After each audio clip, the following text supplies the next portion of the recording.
Hello mga Kabs! Para po pala sa mga nagtatanong kung pwede bang makapag-abroad kahit elementary graduate lang. Oo po, yes, posibleng makapag-abroad kahit elementary graduate lang. Pero depende sa mga sumusunod.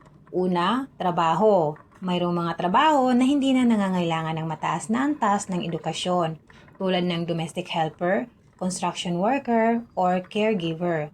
Pangalawa, ang ahensya. Mayroong mga agency na tumatanggap ng mga aplikante na may elementary level education.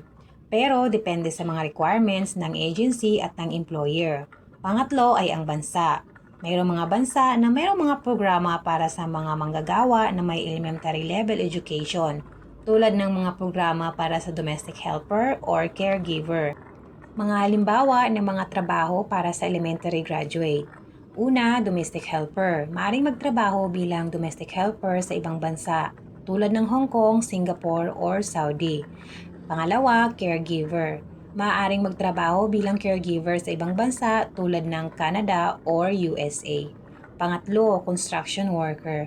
Maaaring magtrabaho bilang construction worker or sa ibang bansa tulad ng Middle East at Singapore.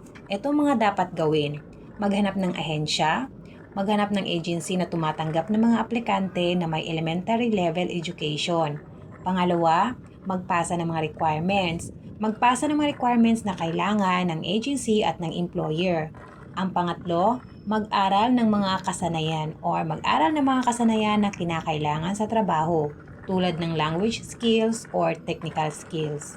So yun lang mga kabayan, hindi po hadlang ang pagiging elementary graduate natin para tayo ay makapag-abroad. So, para sa mga nangangarap mag-abroad, go lang mga kabayan!